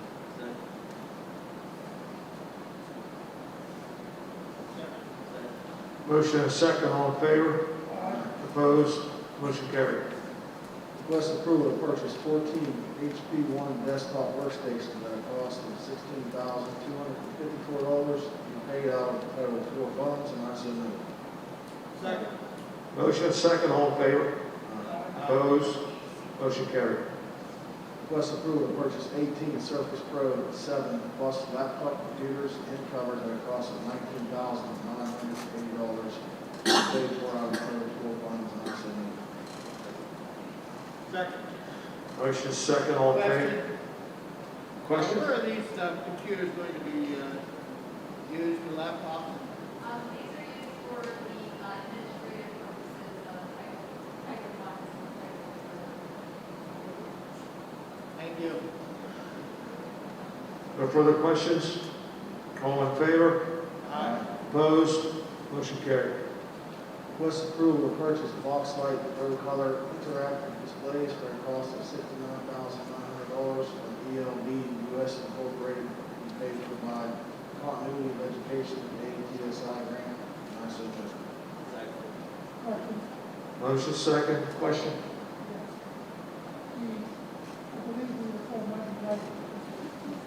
Mr. Gonaldo, could you use the mic, please? Mr. O'Malley. We were told on Monday that this would be 23. Is that number the same, 23? 23. And what is the life expectancy for these? Since we bought the 23 that are being replaced 4, possibly 5 years ago. So they estimated that we could leave these things on 24/7, 365, and we get probably 10 years of them running non-stop. These aren't specifically to replace existing ones. They are to enhance what's already in existing classrooms. So we will repurpose the 23. They're not being recycled. They're not being disposed of. They'll be repurposed elsewhere in the district. Thank you for the clarification. No further questions? All in favor? Aye. Opposed? Motion carried. There was a committee meeting held September 14th at 6:30 p.m. That's all I have. Mr. Martray. Nothing, thank you. Dr. Kins. That's all, Mr. O'Malley. Thank you. Thank you. Finance, Mr. Mongeau. Thank you. Item 17A. Request the approval to transfer $5,000 from 3 different senior high school technology education budgets to make it a total of $15,000. To the technical education equipment budget to purchase a CNC router at a cost of $25,000. And I so move. We have a motion and a second. Question. Question? Monday night, we had asked, or I had a concern Monday night, that we were taking $5,000 from 3 different programs out of a fund that's used for the instructor to buy materials for the students. And I said that I would like you to see if that money can be found somewhere else, rather than take it out of supplies for our kids to buy a road, which I'm in favor of doing. But we're gonna have to buy supplies for that road as well. Probably the supplies would be supplies that would be purchased from the $5,000 and $5,000 the instructors would have. Were you able to find that $15,000 somewhere else? Speaking with the principal, they were able to save supplies from last year because they were not in school Wednesdays, and they had some supplies already stockpiled. So between that and what they plan on cutting, they feel that what's left in that budget should be adequate to cover their supply needs for the next year. So what I'm hearing is our students will not be shortchanged on having supplies to be able to participate in the class. No, and if they were, they would probably ask you for a budget transfer out of something else in the high school budget, because we stick to buildings when we can. But right now, they assured me that they feel that there's enough supplies and enough money in their budget to cover it. Please pass on to them that if they find that they are short later on, we don't want, because we made this transfer now for our students to not have the supplies, they need to finish out the course. Thank you. No further questions? All in favor? Opposed? Motion carried.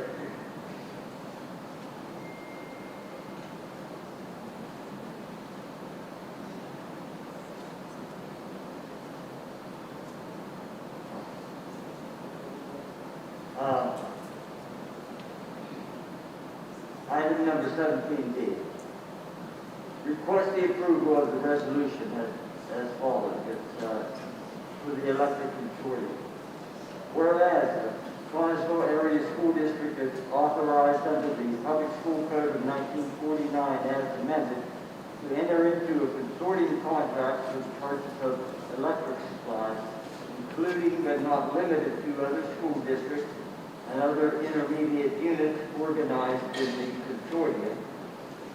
And whereas the Connellsville Area School District is currently a member of the IU1 Electrical Consortium, and whereas the Intermediate Unit 1 Electrical Consortium exists, which can provide consortium pricing for the purchasing of electricity supply at a potential cost savings as compared to purchasing as an individual district. And therefore be it resolved by the Board of Directors of the Connellsville Area School District as follows. Permission to permit the superintendent and business manager to enter into an agreement with a vendor selected by the IU1 Electric Consortium to provide electricity supply beginning in December of 2022 for a period of 36 to 48 months. And I so move. Second. Motion and a second. All in favor? Aye. Opposed? Motion carried. Item 17C, request approval of the resolution as follows. Whereas the Connellsville Area Career and Technical Center is authorized under the Public School Code of 1949 as amended to enter into a consortium contract for the purchase of electric supplies, including but not limited to and other school districts and/or intermediate units organized in the consortium. And whereas the Connellsville Area Career and Technical Center is currently a member of the IU1 Electrical Consortium, and whereas the Intermediate Unit 1 Electrical Consortium exists, which can provide consortium prices for the purchase of electricity supply at a potential cost savings as compared to purchasing as an individual district.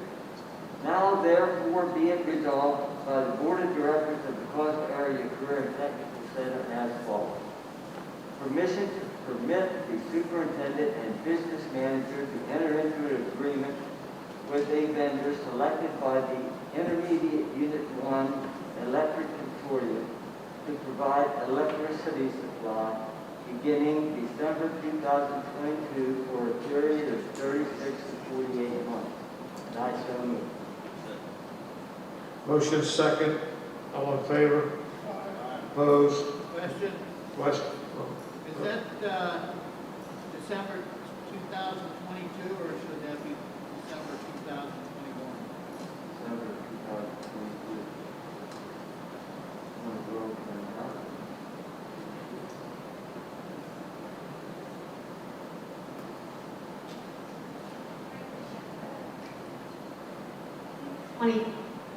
But I'll check that to make sure. I think they're both wrong then. Let me check right now. I think they have to give them I think they're all wrong. I think the 22 is right, Paul. I think they have to give them the column before they quit.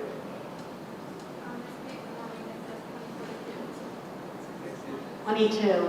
They provided us with a resolution. It may take that long to gather the information from the providers, and then they decide, IU kind of, they inform us which is the best rates for the whole consortium. So it takes that amount of time out to December 22. It seems very long, but I do believe that's the time needed to decide which, out of the consortium, decide which providers to go with. Okay, we've had a motion and a second. We had a question. Any further questions? All in favor? Opposed? Motion carried.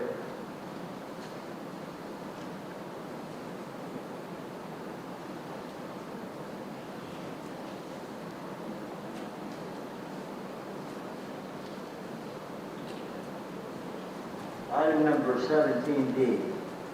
Request approval of the Boston Area School District to enter into the Western Pennsylvania Natural Gas Consortium with District Energy Business Marketing, LLC, beginning September the 1st, 2022 through August 31st, 2025, at a base price of 26 ETH, which is a savings of 18%, and I so move. Motion is second. All in favor? Opposed? Motion carried. Item 17E, request the approval of the Cosgrove Career and Technical Center to enter into the Western Pennsylvania Natural Gas Consortium with District Energy Business Marketing, LLC, beginning September 1st, 2022 through August 31st, 2025, at the same basic price, 26 ETH, at a savings of 18%. And I so move. Second. Motion is second. All in favor? Opposed? Motion carried. Item 17F, request the approval to accept the offer of $4,500 for the district used HVAC parts from combustion service and equipment. And I so move. Second. Motion is second. All in favor? Aye. Opposed? Motion carried. Item 17G, request the approval of the attached district credit card orders to authorize the district business office to process the order. And I so move. Motion is second. All in favor? Opposed? Motion carried. 17H, request the approval of the buildings and grounds purchases from August the 21st, 2021 through September the 17th, 2021, in the amount of $53,587.07, and I so move. Motion is second. All in favor? Aye. Opposed? Motion carried. Item 17I, request the approval of the attached requisitions and to authorize the district business office to process the purchase order. And I so move. Motion is second. All in favor? Aye. Opposed? Motion carried.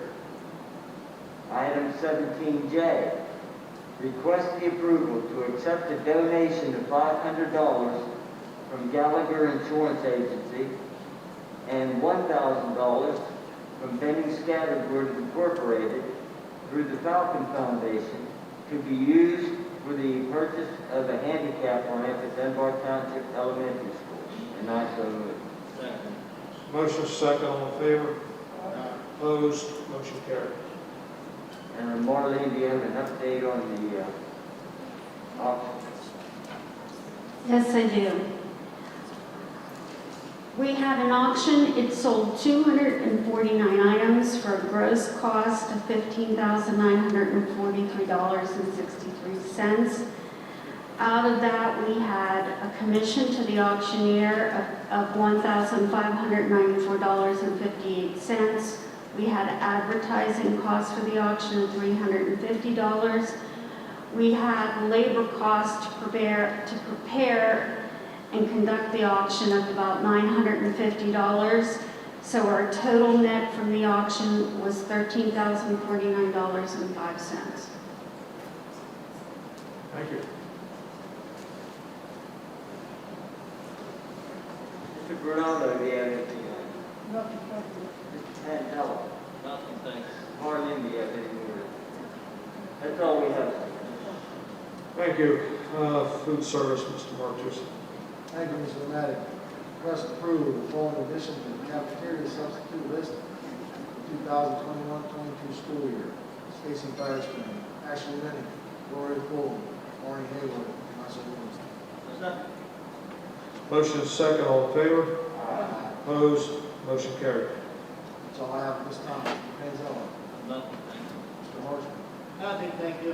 Mr. Basin. That's all, Mr. Matic. Thank you. Thank you. Personnel review and liaison, Mr. Montreux. Thank you, Mr. Madden. 19A, unpaid leave. Request approval for Megan Newcomer, teacher, to take an intermittent unpaid leave of absence for the 2021-2022 school year. I so move. We have a motion and a second, all in favor? Opposed? Motion carried. 19B, long-term substitute. Request approval to hire Catherine Lambie to be a long-term substitute teacher for the 2021-2022 school year, effective August 26, 2021. I so move. Motion and a second, all in favor? Opposed? Motion carried. 19C, long-term substitute. Request approval to hire Regina Anderson to be long-term substitute teacher for the 2021-2022 school year, effective August 26, 2021. I so move. Motion and a second, all in favor? Opposed? Motion carried. 19D, long-term substitute. Request approval to hire Lori Dropick to be a long-term substitute teacher for the 2021-2022 school year, effective August 26, 2021. I so move. Motion and a second, all in favor? Opposed? Motion carried. 19E, long-term substitute. Request approval to hire Kristen Bansick to be a long-term substitute teacher for the 2021-2022 school year, effective August 26, 2021. I so move. Motion and a second, all in favor? Opposed? Motion carried. 19F, long-term substitute secretary. Request approval to hire Joyce Kabbalah as a long-term substitute secretary for special education, effective September 15, 2021. I so move. Motion and a second, all in favor? Opposed? Motion carried.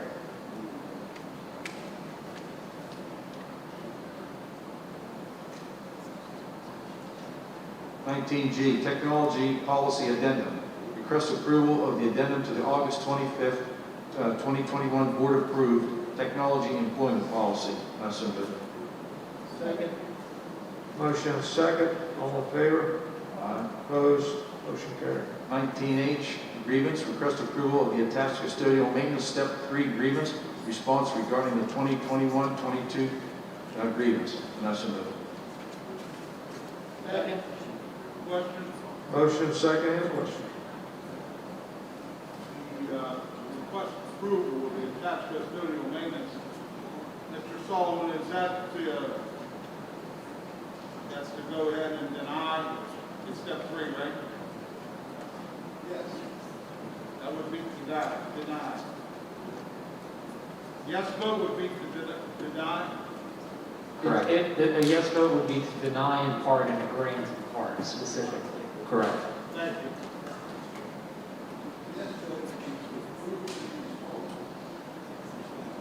To approve the response. There's a partial acceptance, partial denial. There's a partial Acceptance, partial denial that was supplied to the board as far as the language, but yes, there's the language that was given to the board. Correct. Any further questions? All in favor? Yes. Yes. Opposed? Motion carried. Oh, I didn't do it. I'm sorry. I didn't hear you. Roll call, please. Mr. Ronaldo? No. Mr. Horstman? Yes. Mr. Lake? Yes. Mr. Martre? No. Mr. Martucci? Yes. Mr. Montiel? No. Mr. Manzella? Yes. And Mr. O'Malley? No.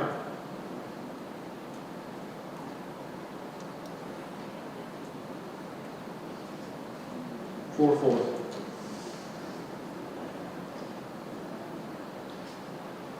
19I, nurse substitute rate. Request approval of the substitute rate for the 2021-2022 school year effective August 26, 2021. Nurses rate from $120 per day to $145 per day, and I so move. Second. Motion is second. All in favor? Aye. Opposed? Motion carried. Question on 19A. Since it's 4-4 vote, it just stands the way it is. Is that right? So our human resource director will just leave it the way it is. Right. All right, thank you. Just a point of clarification, there are time sensitivity responses on grievances that will have to be addressed. Thank you. 19J, additions to professional substitute list. Request approval of the additions to the professional substitute list for the 2021-2022 school year. Lori Sutton, retired. Jennifer Lake and David Mattis, emergency. Patricia Johnson, elementary and reading specialist. And I so move. Do I have a second? Sorry, I didn't hear it. We have a second. All in favor? Opposed? Motion carried. 19K, additions to support professional substitute list with addition. Request approval of the following additions to the support professional substitute list for the 2021-22 school year. Shelley Mattis, Cameron McLean, Tamara Gratchik, Chelsea Hall as an addition. And I so move. Second. Motion is second. All in favor? Aye. Opposed? Motion carried. 19L, there's a correction. Request approval to correct the minutes from August 25th, 2021 for the following motion.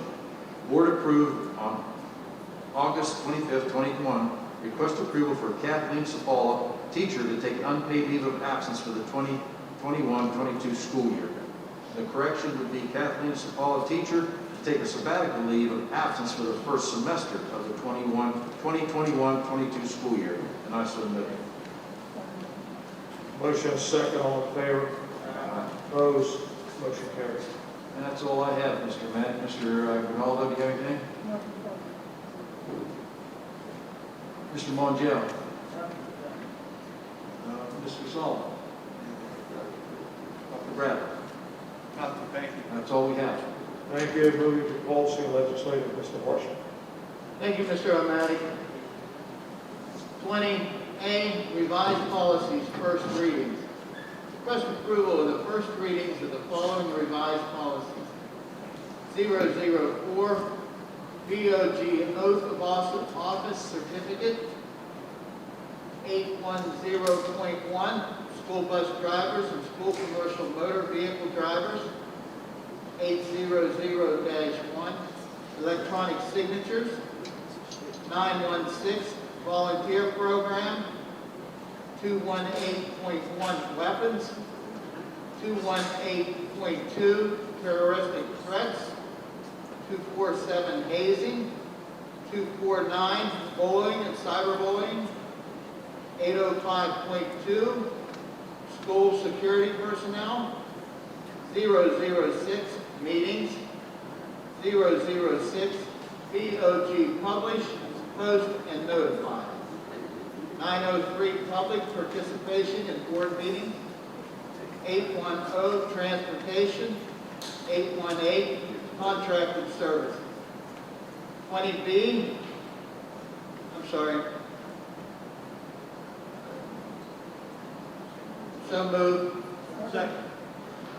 Motion and a second. Just a question. Do we have 2 006s?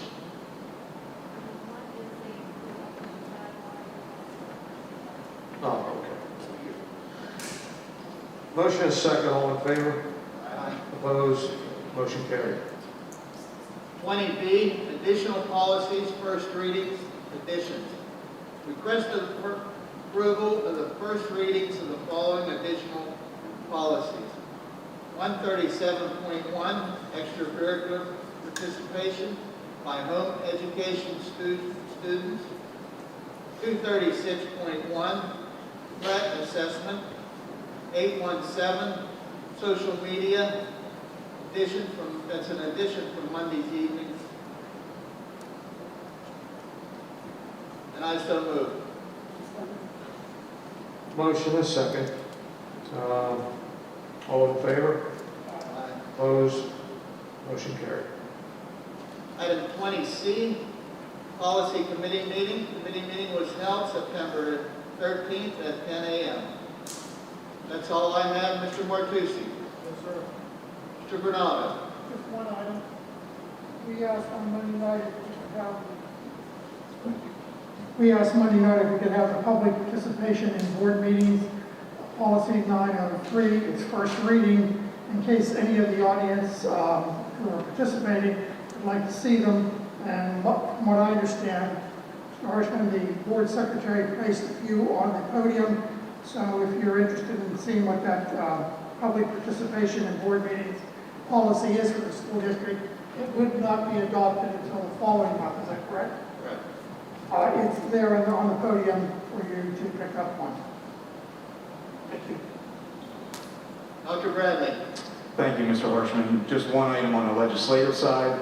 As we have consistently in the past, we encourage anyone from the public to contact their local member of the House of Representatives or their local member of the State Senate when there are items in front of them that impact the school district that the school district does not have control over. Anything as far as vouchers to graduation requirements that the school district is bound to follow, but they want to contact their state member of the House or the state senator to voice their concerns. I encourage that to happen. Thank you.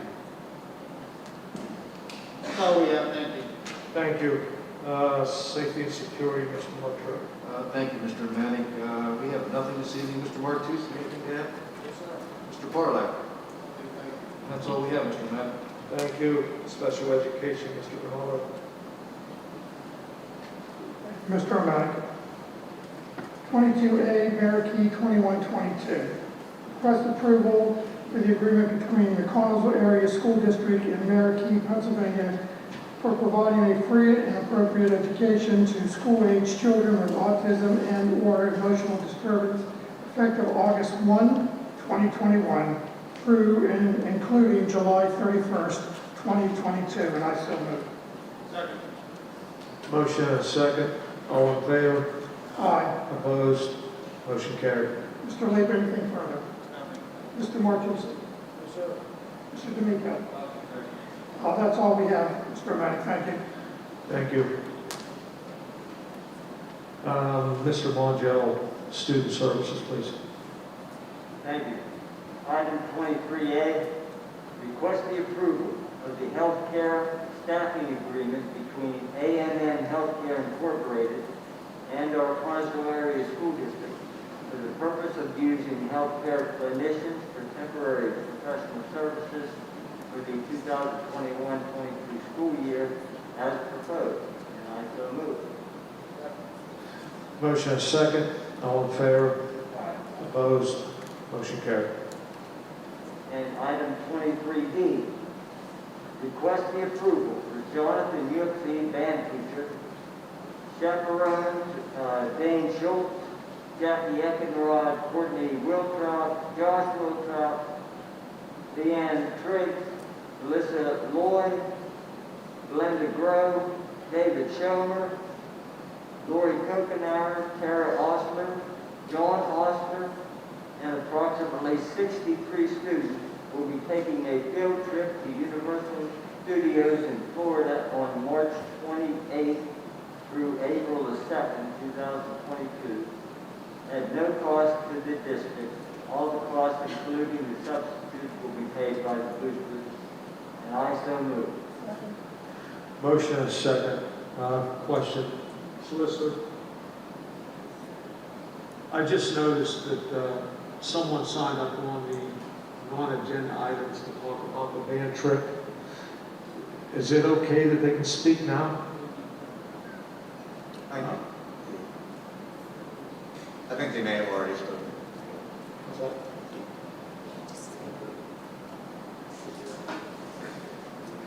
Is Colleen, she's still here?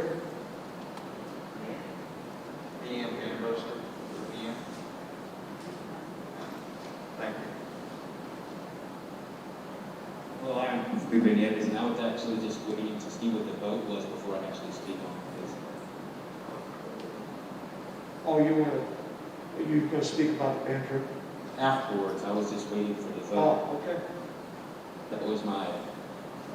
You're welcome to speak now. I still want to wait until after the vote. If you don't mind. Thank you. That's fine, thank you.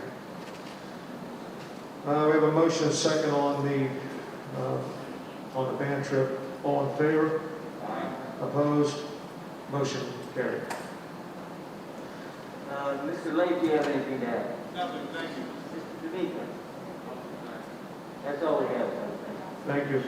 Moving to technology, Mr. Pantel. I have nothing, Mr. Marshall. Nothing, thank you. Mr. Martrack, nothing, thank you. And Mr. Good? Nothing, thank you. Nothing, thank you. Thank you. Transportation, Mr. Lake. Thank you, Mr. O'Malley. Request approval of the following addition to the bus band driver list for the 2021-2022 school year. Christina Davis with the T.A. Nelson Bus Lines, and I so move. Second. Motion and second. All in favor? Opposed? Motion carried. Mr. Panzella, do you have anything to add? Nothing, thank you. Mr. Harshman? Nothing, thank you. Mr. Evans? I just have one more thing. I just want to let everybody know, and I know everybody is upset with the times we're living in. This is the same as we're dealing with now, but this is different. It's a federal law that these children must wear a mask on a bus. It's not the bus driver's fault, no matter what. Blame it on us if you want to, but they just try to drive your children. You don't need, there's people who've been abusing the bus drivers, the van drivers. Believe me, they're trying to do their best. They're transporting your children. Please, bear with them and understand that it's not their law, not their doing. They're just working for a contractor, that's all. Mr. O'Malley, if I may add to that, what Yes. Mr. Lake was saying. I mentioned this to Mr. Evans, and I also mentioned to Mr. Lake that in the last few weeks, I've been kind of, when I'm out, I look up at the buses, and I have not noticed once any driver, and not only looking at school buses, because I don't recognize the name right away, without a mask. So I wanted to let Mr. Lake and the board and the audience, and certainly Mr. Evans, to let the contractors know that, we do notice and we do appreciate their effort to follow the rules and regulations. Thank you. So, Mr. O'Malley, thank you. Thank you. Under President's report, request approval to acknowledge and to confirm the district's intent to comply with the current Department of Health order dated August 31st, 2021, and subsequent and supplemental clarifications, modifications, and guidance, collectively called the order, to ratify, adopt, and approve district policies, procedures, and directives in compliance with, implementing, effectuating such order, including a mandate to require valid medical excuses from an acceptable licensed healthcare practitioner and related forms for medical exceptions. To approve such district notices and forms as prepared by the district administration, with such actions to be effective for the duration of the order and the state mask mandate, as the same may be subsequently clarified, amended, or modified by the Department of Health and/or the Department of Education, and I so move. Motion and a second. All in favor? Aye. Opposed? Motion carried. Moving to public comment for non-agenda items. Carol White, virtual.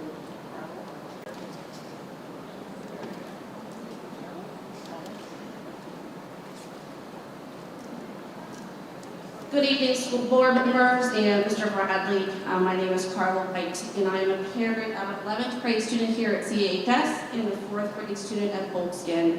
And I'm appalled that tonight this is an off-agenda item of quarantine with no virtual option. In my household of 2 children, I've had 4 quarantines in 1 year. 4 quarantines in 1 year. 3 for my 11th grade student.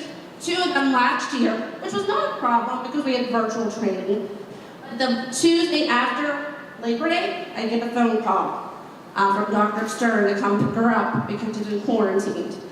We got her tested because she works, not because we were getting her tested because she had any symptoms, but she had a job that she had to do.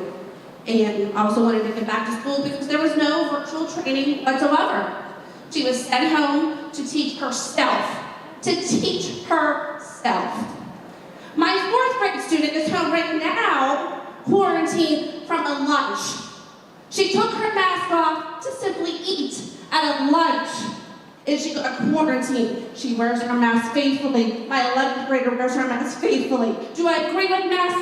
Probably not.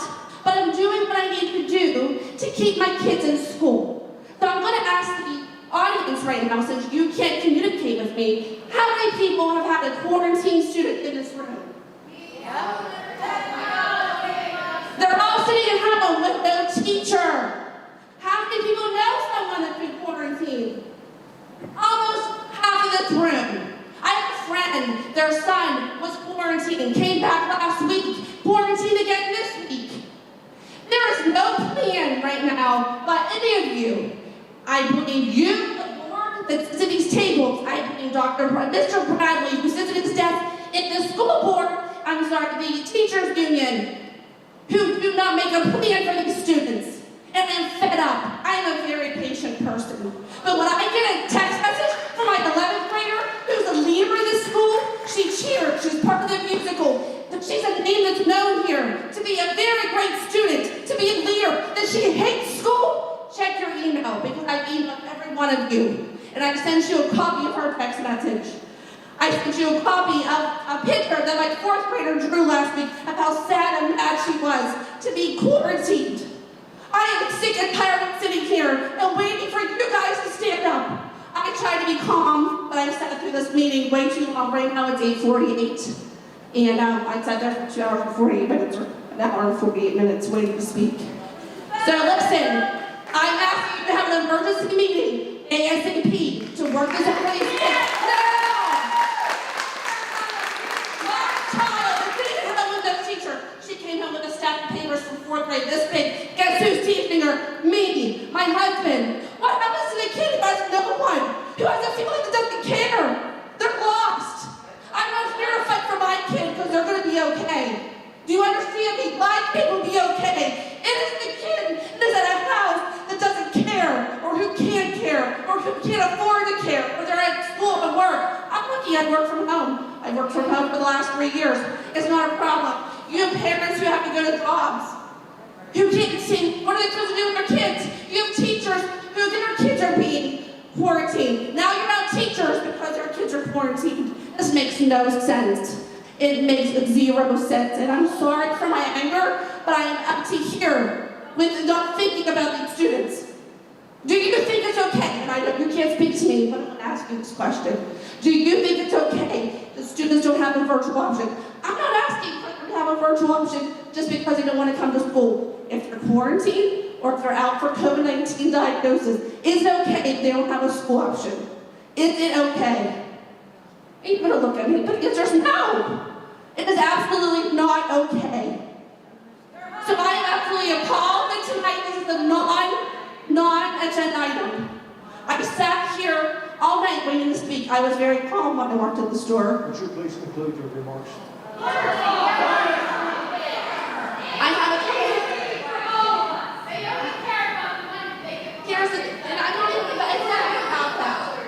Here's what I'm asking you to do. Tonight, Norman School District, Norman, had the same plan you had. Nothing.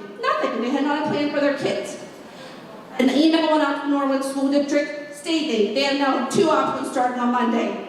One, they can virtually Zoom into their class and see it live, which I work with my team, 5 different states. I work with them every day virtually. I work for a communications company. Mr. Ghost could do it very easily. I'm sure it's not a problem. Number 2, their other option was to watch a recorded class. Something has to happen for these kids in quarantine, because I guarantee you, we're in quarantine number 4. And I also looked at there, my kids have never been sick in those quarantines. Number 2, vaccine is not an option for my family. There's a family hereditary heart disorder that my children can't be vaccinated per 2 doctors, neither can my husband. So my issue is going to continue to go, whether you say vaccines are going to help or not. And I'm not here for the vaccine mandate or the vaccine debate. I'm here to ask you simply and calmly to please get amongst yourselves, call a special meeting, and please make a plan for these children who are getting quarantined. Right now on your tracker, if it's up to date, there are 33 kids who are actually diagnosed with COVID. 33 between all of the schools. That's 33 kids that are out of your school district right now not getting an education.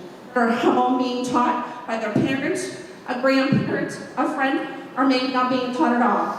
Those 33 kids that are out for COVID, how many kids were quarantined from them? I know when I picked up my daughter last week, there was 5 that were quarantined just on that day at high school. You want to know how many kids were in my daughter's 4th grade class last Friday? 6. Ma'am, 6. conclude your remarks, please. I will conclude my remarks disrespectfully, but I want to ask you, Mr. Maddox. Yes. You are the president of this board. Yes. Get it together. You and the rest of the board and Mr. Bradley are failing our students greatly. It is time to get this together. You understand me?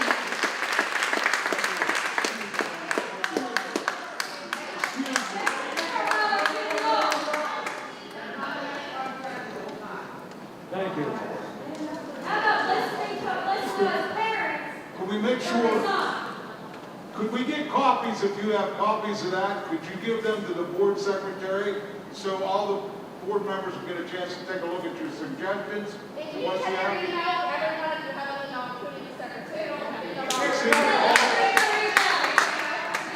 If you would have read your email, you would have known that. And I don't mean it in disrespect, but I'm sure your email is full. But I've already emailed all of you all this information. And I didn't plan on speaking, but when I did not get a response from any of you, I had to take the time out. My daughter's here with her mask on. Do you see her? An 11th grade student who's already been quarantined 3 times. 3! Maybe you should apologize to her for failing her. Her sister couldn't come because she's quarantined.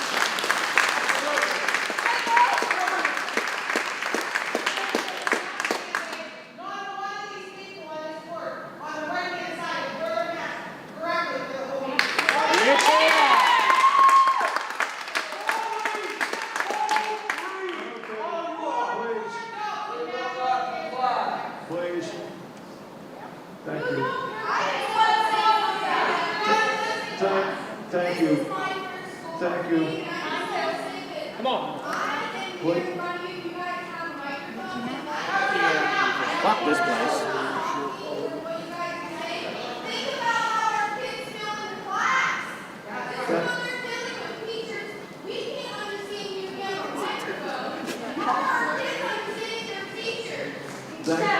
Thank you.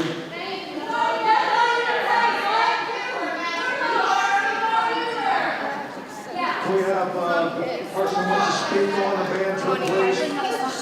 Like pigs.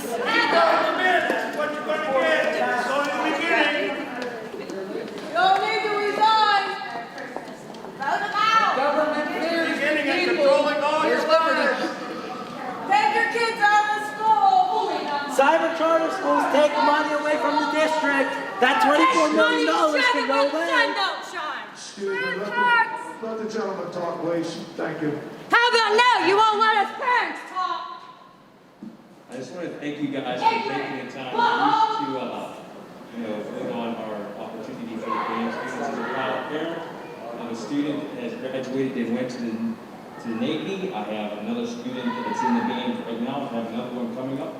And I believe that we're going to do wonderful things, even if we have the opportunity to go down there, and we will not disrespect this school district.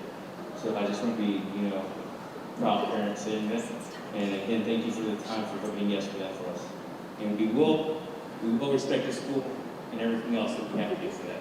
So, Thank you.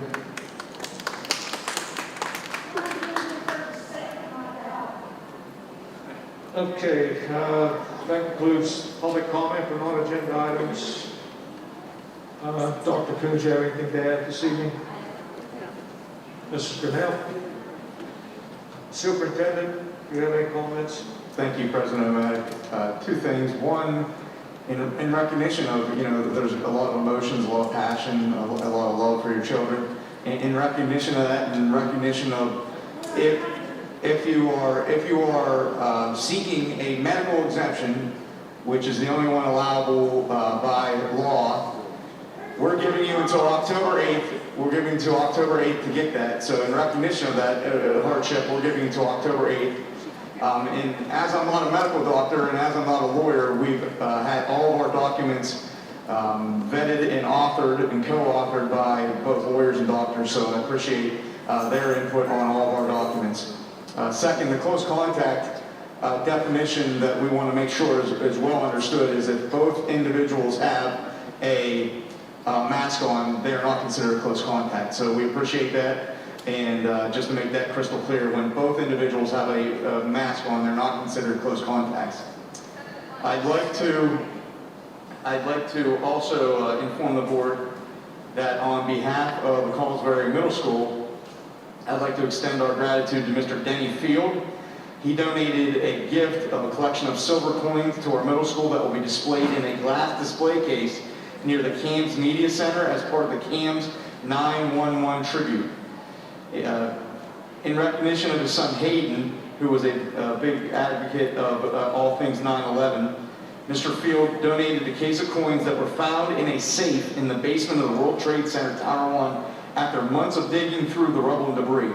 Through all the destruction and devastation, the coins were recovered in perfect condition, almost as a sign of hope for the possibility of finding happiness in the other side of tragedy. Tragically, Hayden passed away in 2019. Hayden would have been a freshman at our high school. I have a picture of the display case. It's quite professional, and it'll be in our CAMS Middle School, and it was part of our 9/11 tribute held on September 11th.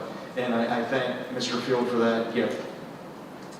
I'd like to invite the board and the media to the Somerset Bank branch of the Collinsbury High School grand opening on October 5th. As you enter the public session today, you will see that we have an already placard and we have our students operating and working with Somerset Trust employees to open our very own branch here at the high school. We think this is a great learning experience, not only for the students that will be operating the branch, but also the students that will have access, or employees that will have access to the open, full functioning branch of a bank inside a high school. We think that's great. It's something that's been in the running for 2 years. I thank Mrs. Gummo for the teacher end of it and Mr. Bosnick for spearheading that and working with the Somerset Bank Trust individuals to set that up. We look forward to that October 5th grand opening. And lastly, I wanted to thank Mr. Dan Solomon for his service to the district. He served as an interim human resource generalist, and not only has he handled some human resource items, but he's also been able to dip his toe in a couple other items. When you heard about the auction that took place, Mr. Solomon had a big role in that, and also the donation of the handicap ramp. Mr. Solomon had a hand in that as well. He'll be leaving our service shortly. And if you go across the state, Mr. Solomon is well respected based on his seniority and knowledge. He's been called as an expert witness on all things school related, and we thank him for his service to the Collinsbury School District. And those are my comments. Thank you, Mr. O'Malley. Thank you, Superintendent Bradley. Do I have a motion to adjourn, please?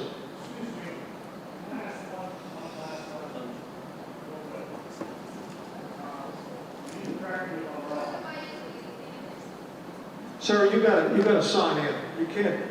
Real quick, I just would like to know why does Penfield School District, they have the courage to fight this mandate?